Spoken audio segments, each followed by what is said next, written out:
Well, it's a wonderful day in the neighborhood, isn't it? A fall day. Hard to believe that it's November already.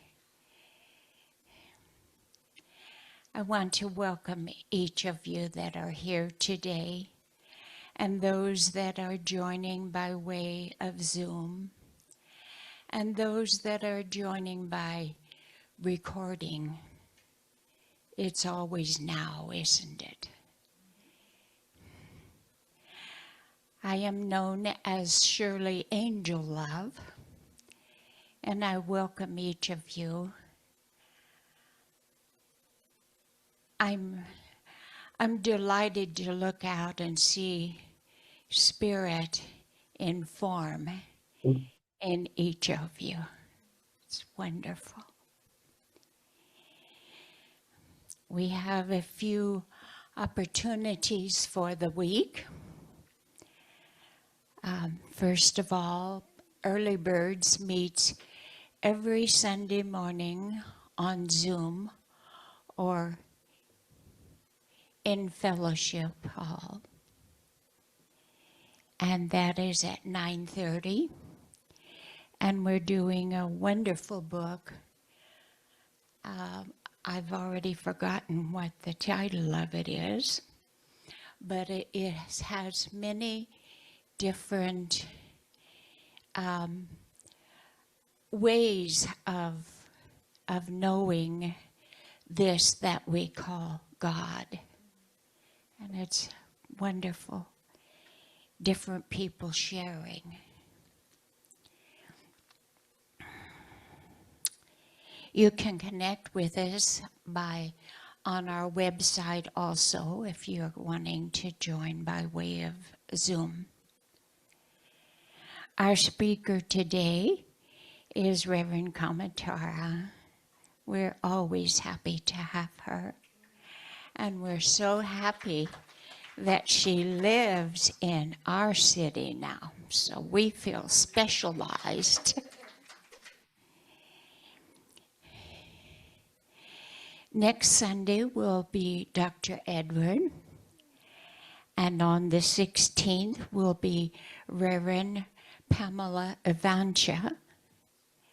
On the 23rd will be Sandy Scott from TRC.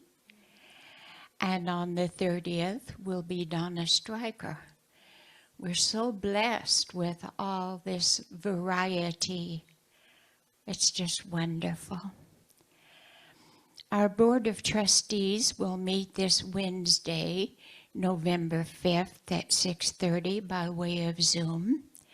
And everyone is welcome to attend.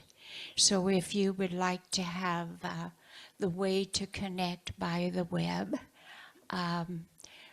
Cleona or Edward will give that to you. On Thursday evenings, we gather together in the Fellowship Hall at 7 p.m. And this is where they watch some videos and have wonderful discussion afterwards. Now they are connecting with the Gaia website, and so that's very good. Our lunch bunch will be Wednesday, the 5th. And I have somebody. Oh, or maybe on Zoom. We had a little.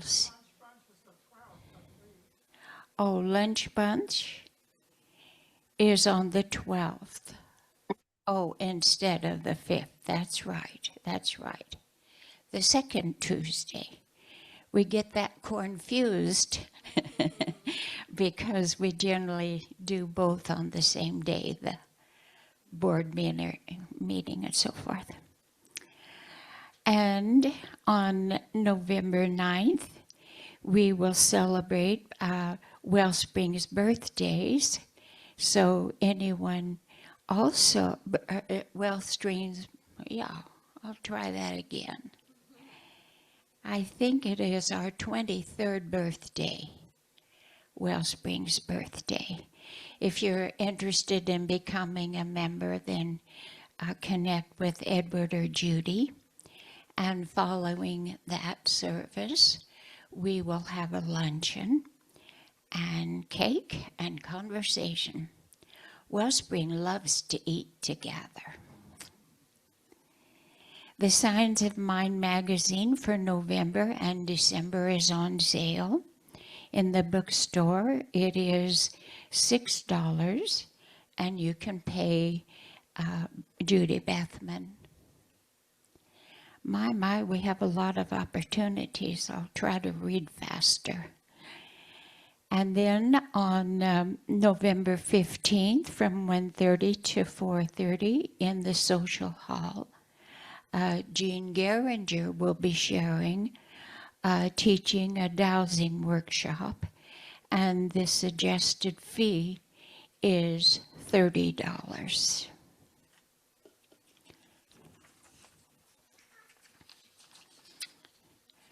Our prayer team is always ready to serve you, and every Tuesday they meet at 4:15 with other ministers and practitioners to pray with you for your prayer request.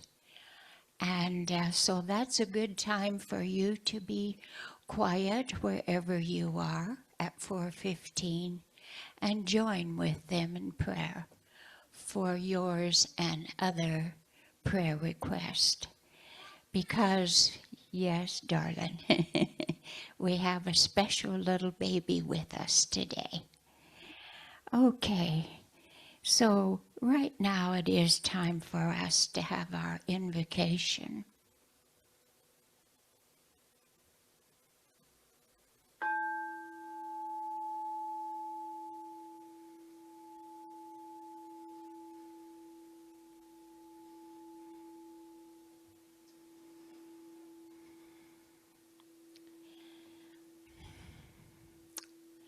And at this time, as we hear this sound, and let it reverberate through us and all around us, we acknowledge the presence of Spirit.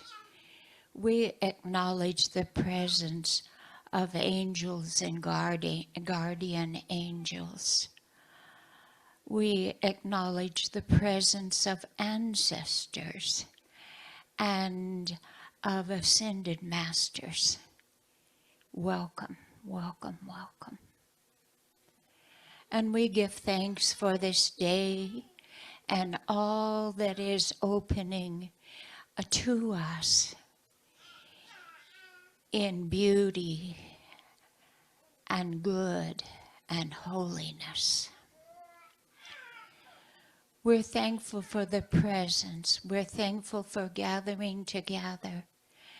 And we just know that in every word that is spoken, in every sound of music that is, we are so blessed.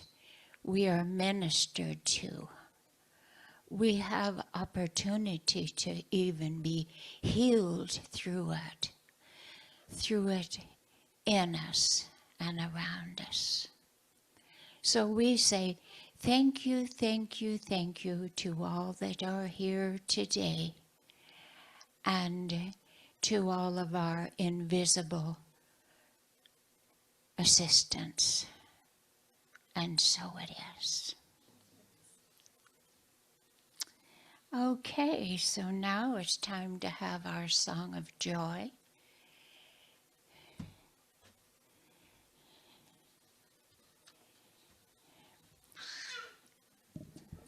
And thank you, Edwin, for leading us in this. Well, we haven't done this in a while, so if you know it, sing out. Okay, and if you would like to stand, if that's comfortable for you, that'll be wonderful.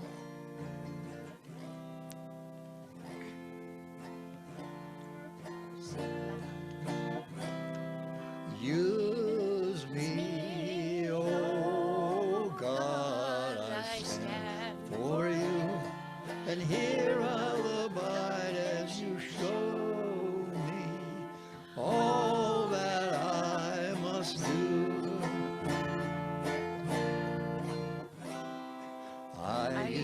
to think God was the sun, God is the sun, but God's so much more than the earth or the stars or all of creation. God is creator, all in all, needing us to shine its light as me, as you so use me. Oh God, I stand for you, and here I'll abide as you show me all that I must do. Command my hands, what must they do? Command my life, it's here for you. God is the love that heals all creation. God is creator amongst all things new. And God needs us to shine its light as me, as you so use me. Oh God, I stand for you, and here I'll abide as you show me all that I must do. And God needs us to shine its light, and God needs us to shine its light, and God needs us to shine its light as me, as you so use me. Oh God, I stand for you, and here I'll abide as you show me all that I must do. Show me all that I must do. Show me all that I must do.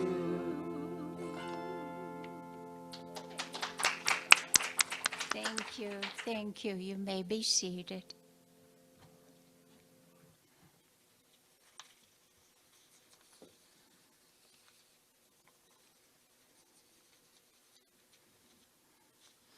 We like to read together our vision, our mission, and our affirmation. It is up here. If you cannot see it fully from there, there's those little handouts for you to read. Our vision: to elevate spiritual consciousness in our world. Our mission: to support individual spiritual quests through celebration, study, fellowship, and service. And our affirmation: my heart overflows with gratitude for the abundant blessing in my life. I see Spirit's love in all things and affirm the good that is always present. With appreciation, I give and receive freely, knowing that I am a part of an infinite cycle of abundance. Oh, and we're going to have some special music, are we? By Reverend Kamatara. Yes.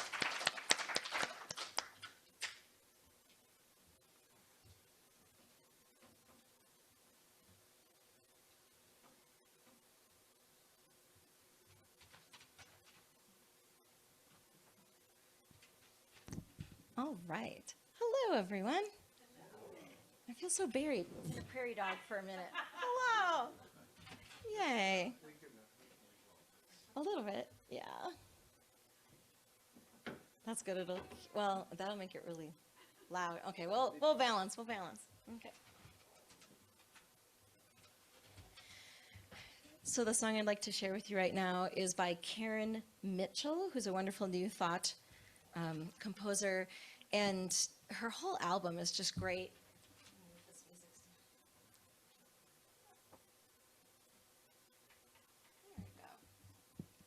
buried now. All right. And this song is called In This Moment. Hold on. There we go.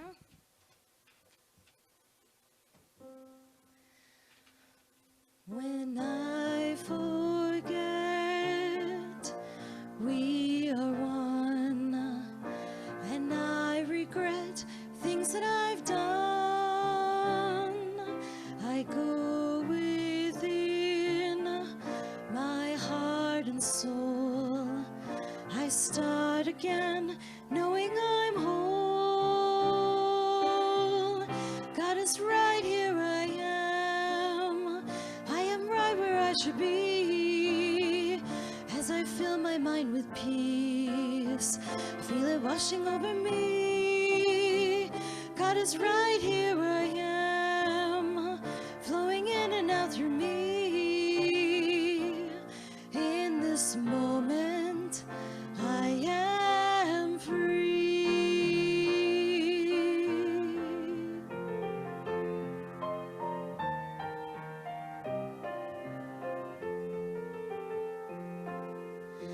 When things go wrong and my way is dark, when I lose my song and light breaks my heart, I go within my heart and soul.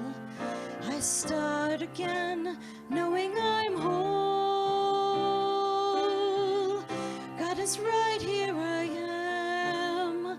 I am right where I should be. As I fill my mind with peace, I feel it washing over me. God is right here where I am, flowing in and out through me. In this moment, I am free. In this moment, I am free.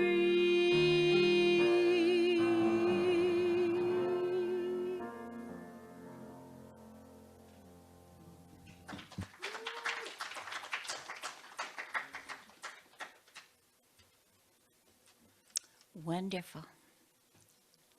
You're such a blessing.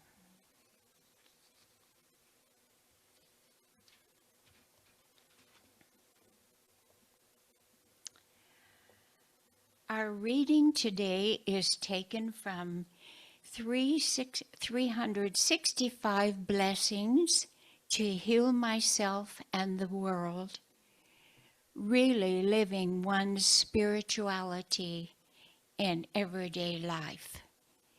It is by Pierre Pradavand. I'm recommending that you might like to have one of these books. It has all different kinds of blessings. Here's one that says blessings for the homeless. Another of accepting the total responsibility for my life. Another on the interconnection of all things, etc., etc. It's wonderful. The one that I've chosen today is a blessing for Mother Earth.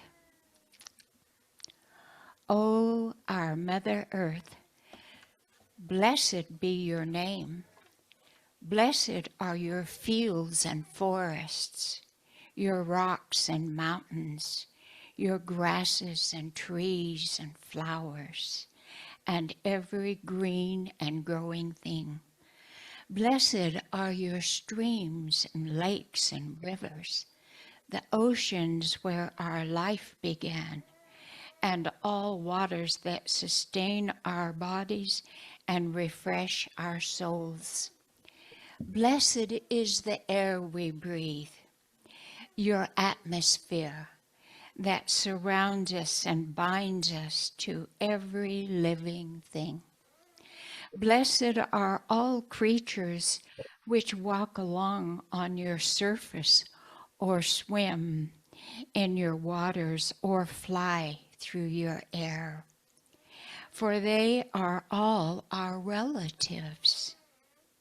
Blessed are the people who share this planet, for we are all one family, and the same Spirit moves through us. Blessed is the sun, our day star, bringer of morning and the heat of summer, giver of light and life. Blessed are the stars and the planets, the timekeepers, who fill our nights with beauty and our hearts with awe. O great Spirit, whose voice we hear in the wind and whose face we see in the morning sun, blessed is your name. Help us to remember you are everywhere and teach us the way of peace. I think we'll need some help here with this. And so I want to welcome Reverend Kamatara. Blessings.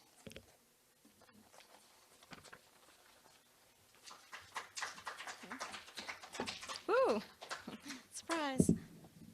Ooh, that's even better than it was before. All right. Well, thank you, Shirley. That was a beautiful fall blessing and feeling the change of the seasons and obviously, dressed for Dia de los Muertos. Although, yes, Teresa's got it too. But to be honest, I was just not feeling the Dia vibe. So I'm not actually going to talk about that today. So hopefully you'll go out around Masia, Las Cruces. There's beautiful things happening this weekend, next weekend. There's all sorts of wonderful ways to, have the celebrations and honor your ancestors and your loved ones. And that's just good. But here's what I've been thinking lately. Some of you know that I've kind of turned a big corner lately in my life. And I was joking around about how last year, 2024, was so hard that God owed me a discount on this year. And to be honest, it's actually here, right now. I am supported by more people than I could have imagined. I'm experiencing more love than I ever have and experiencing more opportunities than I could have imagined or engineered for myself. But I could only see that recently once I stopped swinging, once I stopped fighting and put my dukes down and pulled my head up and looked around. It's almost like that soldier who doesn't realize that the battle is over. And then stopping to say, oh, wait a minute. So I'm really recognizing that fighting isn't my natural stance, that it's just how I was raised to be in this world. And it really got me to thinking about how we do that as a society, not only culturally, but also spiritually. We live with just such violence, even in our daily language. In fact, there's a big movement right now to shift out of the language of violence. We may not even realize that we're saying. A lot of the idioms or phrases that we use are just phrases of violence, like, oh, it beats me, let's hit the road. He got away with murder, or when push comes to shove, or, let me twist your arm, or take a shot at it. It's just woven into every little thing. In fact, a big one right now is when people say, oh, I'm so triggered, as opposed to saying, I'm very activated right now. In fact, in a circles meeting, so the nonprofit where I work, we have a community building tool called Ouch, Oops, and Oh. And when someone says something that's either, offensive, or you think, oh my gosh, did that really just come out of your mouth? Someone can just say, ouch, and then everything stops. I mean, it's not to beat a dead horse or anything. See, there's some more language of violence. It's just to take a moment to unpack it and to say, okay, what was the ouch that just happened? And then we get to learn and say, I'm sorry. So there's an oops and there's an oh. So we say, ouch, oops, and oh. And one time I was in a meeting, and when you have a new product line or a new curriculum and it's just about ready to go, you say, oh, we're just about ready to pull the trigger. And so there was a big ouch that happened in the meeting. This was probably 5 years ago. I had no idea what I said because, you're talking, da-da-da, someone says, ouch. The meeting stopped and I said, oh, could you tell me more? And they said, we just had a shooting in our city. And that phrase, pull the trigger, is no good. Don't use that. And I was so stunned and I was so grateful to learn in that moment and to really hear that, to be able to pull away from the language of violence, to say, oh, we are ready. In fact, I could say it's ready to come down the chute. I don't have to say pull the trigger. There's plenty of other things I could say in that moment. But I obviously activated, this whole crew, unnecessarily so. And it blew me away. There's some more language of violence to learn that, right? It's like, it's so woven. I like to joke around, well, let's bake this into the drinking water. Like it's so in there. We don't even hear ourselves seeing it. And all that to say, that happens in all different arenas of our life too, not just in our language. We have expectations of violence, whether it's physically or figuratively, in our daily experience, in our beliefs, in our practices, and that's transferred over to what we might even consider to be good or normal or part of our spirituality. Where did we learn that growth or healing has to hurt? Or why does hard equal holy? In fact, the phrase, no pain, no gain.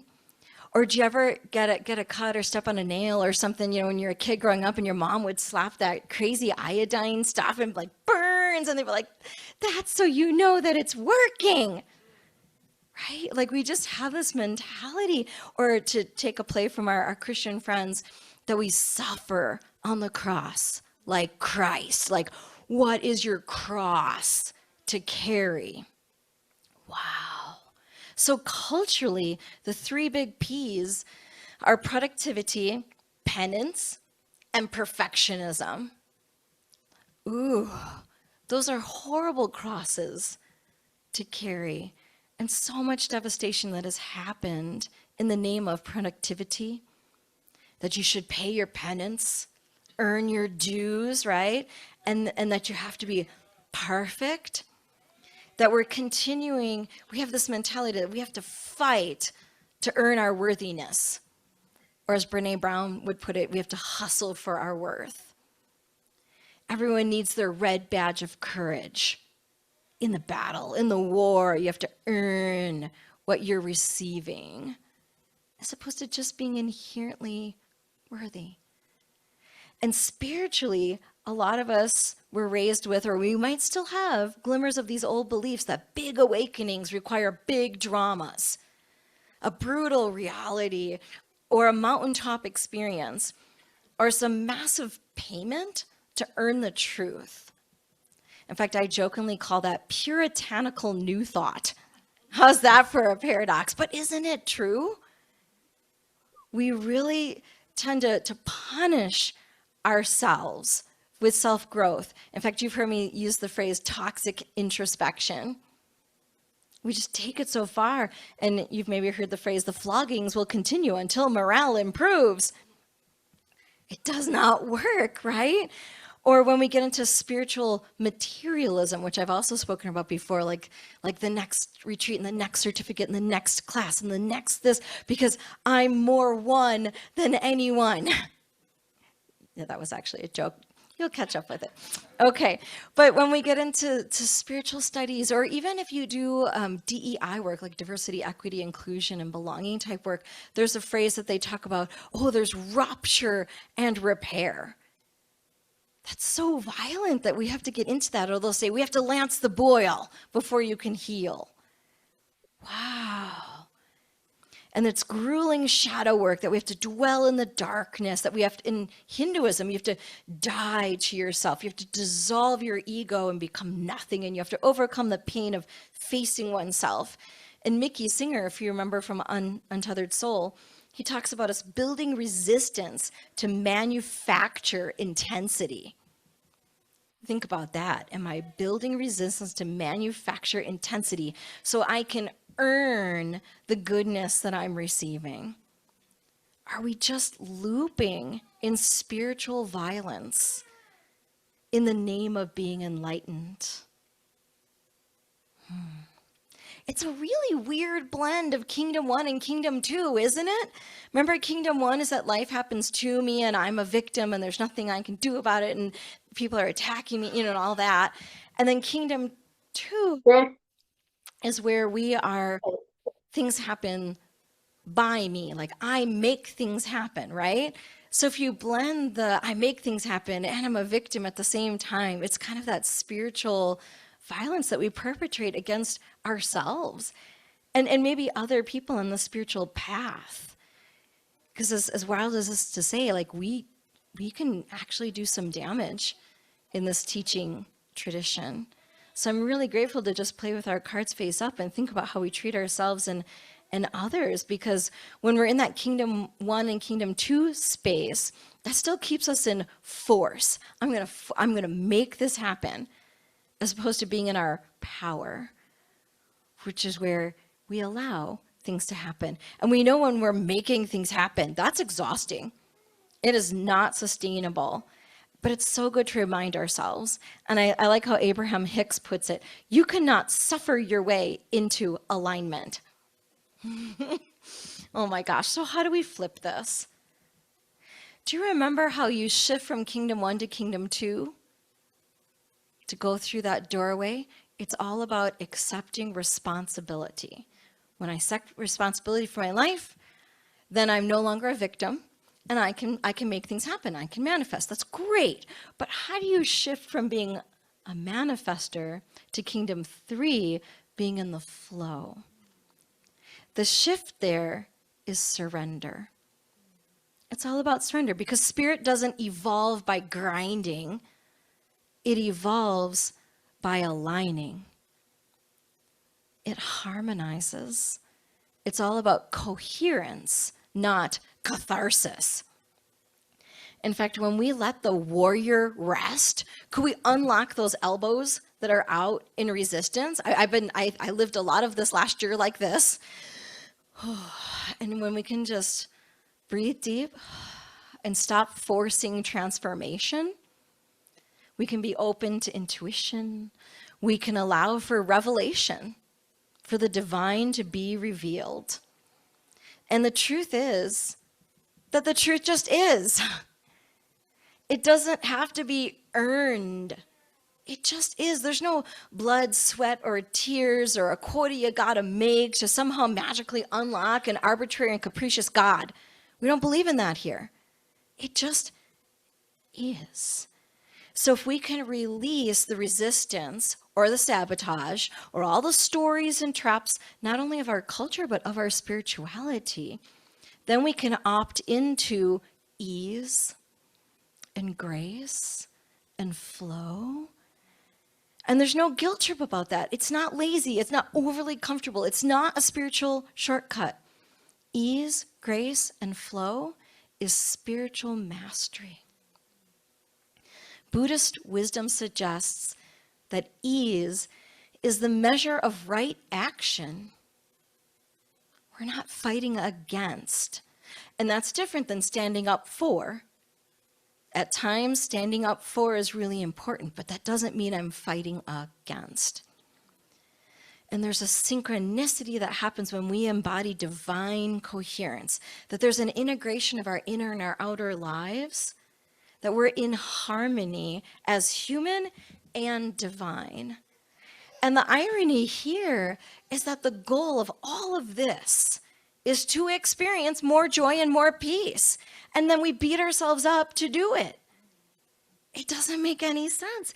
If this is all about liberation and fulfillment, could we not get there through joy and through peace? Because peace doesn't require effort. It's what remains when resistance subsides. And I do want to do another little disclaimer. If we take a lesson from nature, I get it. Sometimes nature is violent. It is. Sometimes there's a tornado, there's a tsunami, the whole forest burns itself to ash when it's naturally caused by, let's say, a lightning bolt. And then it makes room for new growth to come. I get it. That absolutely happens. But nature doesn't do that every day. It doesn't even do that every week. It doesn't even do that every month. So for those of us that are just relentless at this spiritual practice, oh my gosh, and I'm speaking to myself here, could we take a play from nature? Most of nature is quite gentle. Just think about the leaves in the fall, or the water flowing in a little creek, or the quiet of winter snow, or the gentle reaching of a tree towards the sun, or how a blossom unfolds. It's so delicate, and it's so beautiful, and it's so gentle. I'd love to have more of that, wouldn't you? So let's flip our framework. I'm going to give you a little this, not that kind of list. And I want you to see if any of it resonates. Like what hits for you? Maybe you feel it in your gut. You might feel it in your heart. For me, I tend to feel it right here. Just see if anything buzzes for you. What if we could just listen in the stillness, not demand or protect or justify? What if we allow the truth to be revealed, not earned? What if we allowed for ease, not struggle? Presence, not suffering. Trust, not striving. Alignment, not effort. Power, not force. Integration, not intensity. Coherence, not catharsis. Because coherence means that your inner and your outer life vibrate with the same frequency. So instead of productivity, penance, and perfectionism, let's replace that with peace, purpose, and presence. So just feel those three words again: peace, purpose, and presence.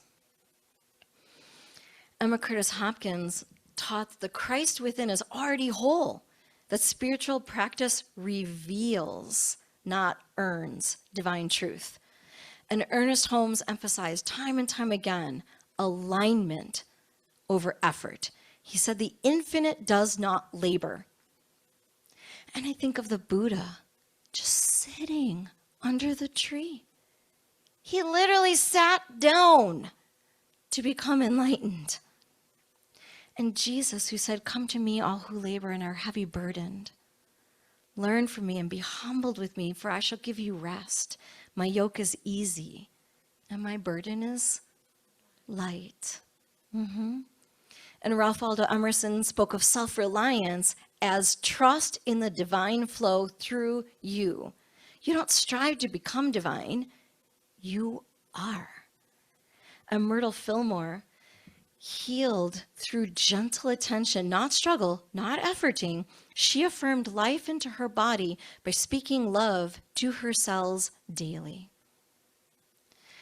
So take a moment to just think in your own life. Is there anywhere, especially in your spiritual life, where you're trying to force transformation instead of allowing revelation? In fact, let's do just one more tiny little mini meditation, a little metaphysical workbench, if you will. We'll just do a thought experiment, okay? So if you feel comfortable, you can close your eyes. Let's take a nice deep breath. Drop down and into that beautiful safe space. And just think for a moment, is there anything in your life right now that feels like a fight or a battle or intensity or something you're jockeying for or something that's just exhausting? Just take a moment, just pick one thing, only one thing, just pick one. And could you hold it in your metaphysical arms? Wrap your arms around that one thing and just breathe into that situation or those people or that thing. And as you breathe into it, go ahead and release your shoulders down. Loosen up your neck. Relax your hips in the seat. Let go of all the tension in your body that comes up when you think about that thing. Breathe into it some more. And now imagine in that situation that you've brought to your mind's eye, what would happen in that area of your life if you just allowed, if you aligned, if you flowed? What might naturally occur?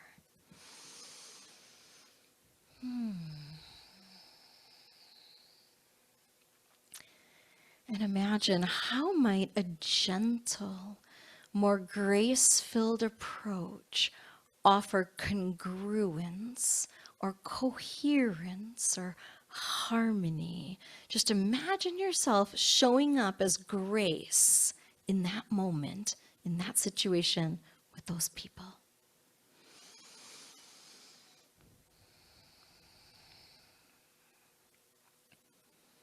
What does grace sound like in that situation? What does it look like? What does it feel like? And let that grace wash over you in that context and allow it to flow from you to the others in that situation. And feel your soul expanding to make the space for grace. And recognize that feeling wherever it is in your body. And hold on to that feeling. Because we're going to gently come back to the room. Coming back to your body. Holding on to that feeling as you wiggle your toes and move your fingers. And when you're ready, you can open your eyes. And we're going to hold on to that feeling of grace, even in a perhaps tense situation or something that feels difficult. We still can show up as grace. And each morning this week, could you sit with that grace, bring that grace to your altar each morning? Because I don't know about you, but I've had enough of cataclysmic events in my life for a lifetime. And I'm not delusional. I know I can't prevent them all. I know there are going to be more, but I don't need to be making them too. Ay de me. So I welcome us all to just stop chasing mountaintop experiences. Stop beating ourselves up in the dark basement of shadow work. And instead become living temples of coherence, where spirit finds a resting place, not a proving ground. So will you experiment with me this week and just see what happens if you step out of the warrior stance and step into the angel wings of gentle loving kindness and grace. As Ernest Holmes says, the presence which is within me is not strained. It is the effortless rhythm of divine intelligence expressing as me. So I want to leave you this morning with an affirmation in 2 parts. I align, I allow, I'm at peace. Go ahead and say it. I align, I allow, I am at peace. My life flows in divine coherence. My life flows in divine coherence. Doesn't that sound good for this week? Let's give that a whirl. All right, let's go to prayer. This is a great place to kind of seal the deal, get it into our bones, what we just heard, what we just experienced. And while we do this prayer together, I invite you to think of the situation that you brought to heart for your life, the thing that you want to experience, either more peace or more grace or whatever. Let's pray around that right now. So in this moment, in this place, I drop down and into that spirit-filled awareness that God is all there is. It is the only thing that's going on here. It is the happening that is happening. It is the something sacred going on in me, in you, in we, in all of this. And regardless of seeming appearances, there is no place where God is not. And so in this moment, I invoke the God qualities of peace, of grace, of coherence, of harmony, of flow. And I know that all week long, no matter what situation we're about to walk into or whatever comes at us, instead of getting into that kingdom one posture of protection or the kingdom two posture of, well, I'm just going to make this happen. No, no, no, no, no, no, no. We stay in that kingdom three posture of I am flowing with the divine. I'm an instrument of the divine. The grace of God flows through me to others. And it is natural and it is gentle and it is so helpful and it's so healing in this very violent world to bring even a small measure of grace and gentleness. And anytime that we get our knickers in a twist and all of a sudden we're tensing up, we take a deep breath and we release. And we allow God to use us, the hands, the heart, the head, the face, the love of the divine. And know that we are love in action every minute of the day. And when we forget, we just remember again. And we help each other to remember. And so I give thanks for this very sacred time to tap back into principle, to remember who and what we are, and to support each other on this beautiful journey. When we can't remember it for ourselves, we can remember it for each other. We can make the space for grace for each other and practice, practice, practice with loving kindness. So I give huge thanks for this time together and for the bounty that we get to experience in our lives and through this beautiful spiritual community known as Wellspring. I know we each are divinely guided and blessed all week long. And please join me in saying, and so it is. Amen. So I'm going to do a little special music for you. And just to continue with that really gentle vibe, just feel like you're at the spa right now. I'm going to play a Jim Brickman song that's called Winter Peace. And what I would love for you to imagine is just any images in nature that can help you remember being peaceful. Okay, let's give it a whirl.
Thank you, thank you, thank you.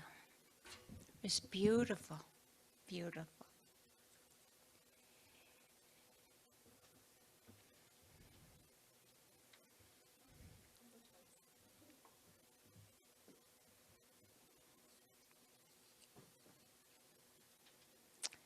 And so now it's time for us to take our, share our financial gifts.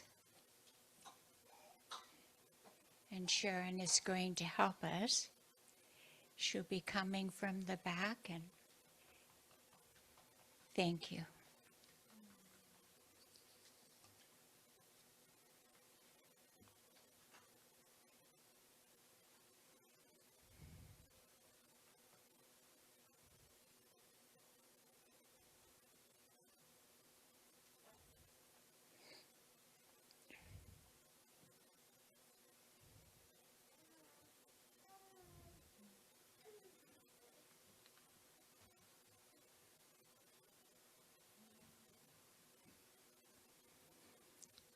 As we acknowledge and receive our virtual and in-person gifts, we give great good thanks for the offerings already given and those that we will be receiving, because we know that giving and receiving are both a part of one flow.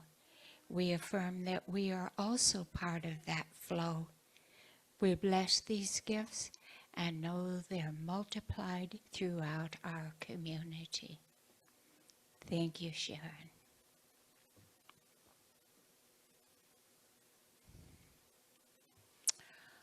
Well, there are precious ones who have helped us create this time of love today.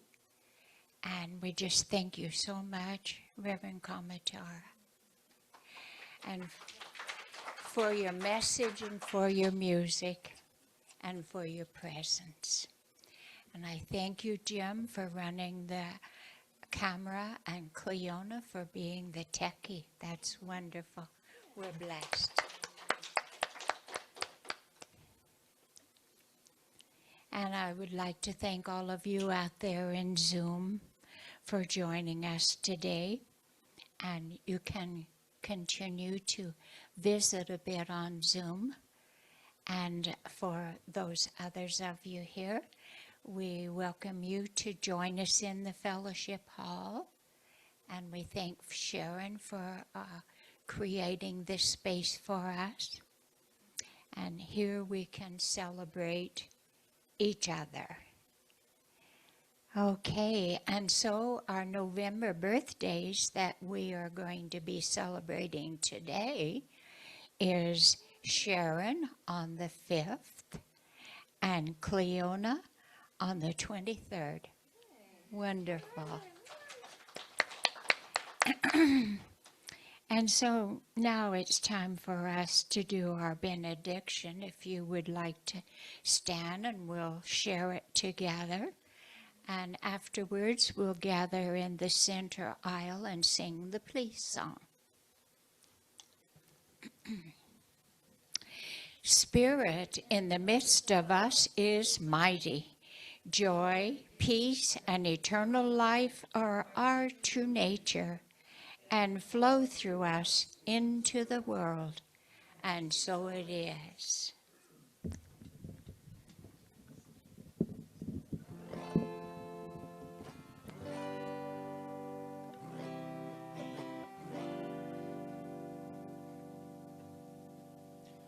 Now there is peace on earth